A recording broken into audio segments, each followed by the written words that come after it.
Hello everybody, Sam's Trains here and welcome back to yet another review. And today's review is this loco, which is the Royal Scot, number 46100. And I know that I've reviewed this loco before, about 2 years ago actually. So I apologise for any of you who've already seen that old video. But like I did with the White Pullman, for some of the older reviews, I don't really feel that I did the locos justice in the reviews, so I thought it would be best if I did this one again. I won't do more than one re-review, let's call it, per week, because I don't want it just to be full of, you know, regurgitated videos. But yeah, this was one of those anyway that I did a long time ago that I feel I could do a better job. So yeah, mainline railways. Most of you all know I don't have a problem with mainline railways. They do look very realistic, the detail's pretty good, and they run fairly well as well if you do a good service on them. But obviously I know you can't see her too well at the moment because of the glare, so I'm going to get her out the box as soon as possible. Before I do that though, I would normally show the box, but on the end of the box it says very little other than a handwritten sticker that says Scot BR. So it's you know, not a lot to see there. As you know, it is a Scot in BR green, so there's not a lot else to say there. So yeah, let's get it out, so at least you can see it. Here we go. Get this out. It's quite old style packaging, I suppose, isn't it? The polystyrene tray. But there you have, beautiful loco, number 46100, which is classified as a 7P locomotive. As you can see, it's a 460, as you know, if you know about the Royal Scot. And a little bit of info off the top of my head. Although this loco says BR, obviously, and it's in BR green, it does actually originate from the LMS railway. And this class was first built in 1927. This loco itself, you know, with this running number 46100, the Royal Scot was actually the first of the class. So this one was actually built in 1927 in real life. But yep, that's a little bit of info. It's one of the first of the more powerful locos on the LMS, I believe. So yeah, let's take these out. Here's the tender first. Metal wheels, always good, with the hook which goes underneath the loco body, which is quite common with mainline, although not too common with other models, or other brands I should say. And time to get the loco out, it's a bit awkward because there's no hole in the back, so you just have to, you know, be ready to catch it and just lower it out onto the hand, like that. But it's not too tight, so you can do that quite happily. So there she is anyway. As always, we'll take her up onto the white card so that you can see her properly, and we'll do the usual good close look. Right, let's do it.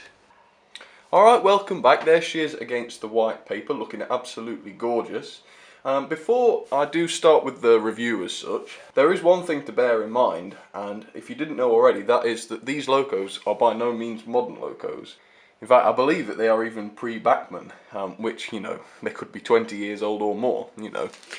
So taking that into consideration, the detail is actually absolutely amazing, as I'm sure you'll see. And I would say it's probably miles ahead than Hornby at the time.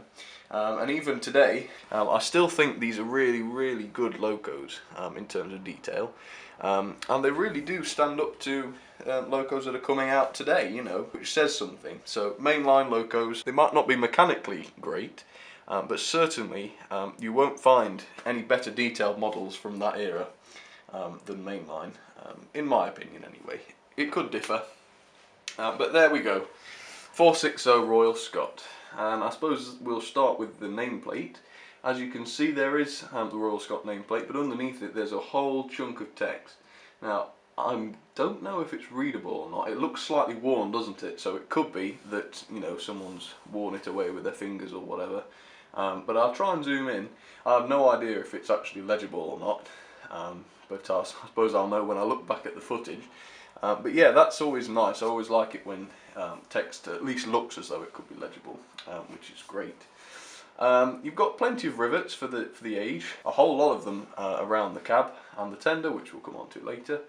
As you can see, all the text is very crisp. You've got the running number and 7P on the side of the cab there, as well as on the front of the smoke box door, which is again quite a detailed piece with a lovely white painted handrail, and of course you've got the smoke deflectors there as well.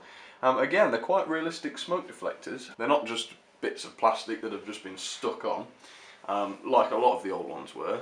These actually are very realistic. You know, they've got a nice matte finish to them and some riveting, which is great. Moving down from the smoke deflectors then, you've also got a reasonably detailed buffer beam with a coupling hook, which is always more realistic, and for those who want to use coupling hooks to couple the locos, that's always a great advantage. Vacuum pipe, of course, and two fairly realistic buffers, as you can see. They're not sprung. I don't think that was really a thing in those days, but they are more realistic for it, which I think is always nice. The loco as a whole is absolutely beautiful, I think. The running gear is quite realistic, possibly more so than the current Hornby counterparts at the time. It's not too chunky like some of the older ones were. It looks pretty realistic, and obviously you can judge for yourself how it looks when it runs. But yeah, BR livery looks pretty nice, I think. It suits the loco, I reckon. It's a pretty smart loco, even if it does take a little while to build up speed. But yeah, there's lots and lots of separately fitted parts all over this one. The one small complaint is the safety valve, the whistles and whatnot do appear to be plastic, and it's quite obvious that they're plastic, isn't it, when you look at them up close. It's not such an issue when you get, you know, when she's running around and you see her from a distance, but it is a shame that there does seem to be no metal parts apart from the wheels on the loco, but I'd rather it be that than the other way around, because I hate plastic wheels and, you know, plastic bogey wheels and plastic tender wheels. They don't really agree with me too well, particularly. Having said that, though, the handrails are quite realistic, aren't they? They do look metallic, but I'm sure they are just plastic. But they do their job, and you know, they've stood the test of time. They've been there all this time. I've never had to repair a mainline handrail, which is a good sign, I suppose. It's also got the double chimney, as you can see there. Well, we'll look at the cab and then the tender. So as you can see there is a little bit of cab detail there, very similar to the Hornby sort of cab detail. It isn't painted. It is quite a shielded cab. Possibly that's the reason, or maybe they just weren't into painting cabs back in those days. But either way, it's nice to have a bit of cab detail there, I suppose, and it also means if you'd like to paint the cab, you could do, which is a nice choice to be left with. And the cab also has no glazing in the windows, which is a shame, but it's not a big deal, I suppose. So moving on to the tender then, it is a very, very realistic tender, even by modern standards. The British Railways old crest is very sharp and very clear, as you can see there, and is surrounded by lots and lots of rivets, a very realistic amount of rivets, as well as handrails and things like that. The undercarriage is pretty good as well. You've got steps there on each side, which sort of match the locos, and then you've got all the sort of springs and quite finely detailed moulding under there, possibly more so than modern Hornby Railroad stuff, which I suppose says something. The coal really isn't so good. It is a bit large scale. At least it's not glossy, I suppose, but you know, it's not ultra realistic, and I don't believe you can take it out, so you're kind of stuck with it unless you want to do surgery. But yeah, generally it's a pretty good tender. As you can see, there's some tender detail on the front, not painted, but you know, I don't think it ever was really in those days. Coming around the back of the tender, you've got a similar amount of rivets, loads of rivets there, as well as, you know, a pretty similar buffer beam as well, with the vacuum pipe, the coupling hook, and the same buffers. But overall, I'd say it's a very smart looking loco. I do like the livery on this. I believe there's all sorts of different liveries you could probably get it in, but I do like this one. It does look nice as a BR loco, I think. It's very well detailed, as I'm sure you've seen. So I suppose the next thing to do now is to get her running, see how she goes. I suppose we'll put some LMS coaches on there, even though she's a BR loco, but you know, I think those red LMS coaches might look quite nice with her. So let's get her down then, and onto the main tracks, and we'll have a little running session. Okay, here we go. So there she is then, looking absolutely beautiful. I've got a rake of 4 LMS coaches ready for her to be coupled to. And also on the line I've got the Patriot loco, which is named Sir Robert Turnbull, at number 45540, which is going to run on the other line with 4 teak coaches from the LNER this time. So it's a bit of a mishmash of coaches, unfortunately, as always, but never mind. So yeah, we'll try a coupling shot, but first we'll just run her forwards and backwards a little bit, just so you can see what she's like. Admittedly, the slow performance isn't great, because there's a lot of gearing involved with these motors. and you know, they just they prefer to go at speed. But I'll show you anyway, just so that you get a good idea of what she's like. So we'll do that now, and then we'll get on to the coupling. Okay, so a little bit of movement then. Let's see. See, you can see when she starts to cut out. It's not that she won't run at slow speeds, but it's very jerky, as you can see. It's not particularly realistic, so you really want to be more like that before you slow down any more. But it's certainly not bad. I have just run around the layout a couple of times, so she should be reasonably warm now. But let's start with some coupling then. Let's see if I can do this gently, which is always good.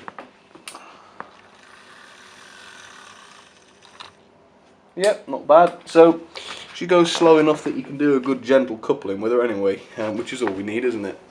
Alright, let's see her off then. Hopefully I've set the direction properly. Here we go.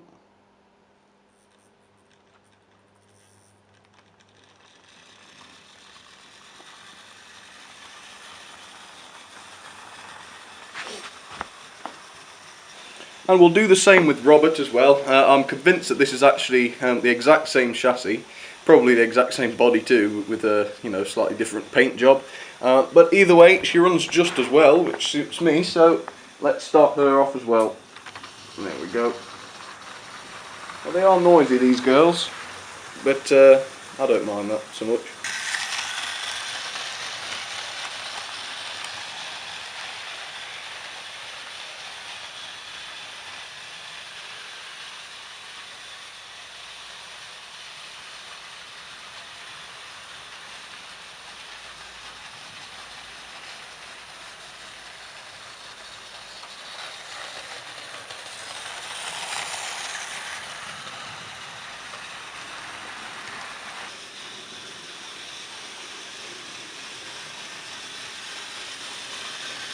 Yeah, I do really like that one. Sorry for stealing the show slightly there.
Alright, so there you have it everybody, that's the Mainline Royal Scot. I hope you've enjoyed having a look at her. I've certainly enjoyed running her. She is one of those that you just have to get out every now and then just to admire, I suppose. But yeah, I really do like this one. I think it's very elegant, isn't it? Hopefully you've seen how good she looks when she gets going. And we're about to be interrupted now by Sir Robert, so pardon me. There we go. But yeah, if you enjoyed that, please visit the Facebook page anyway, which is facebook.com/samstrains. And if you'd like to see more, don't forget to subscribe, because that's really helpful too. But for now, everybody, I'll say goodbye. Thank you very much for watching as always, and I'll see you soon. Cheers, everybody.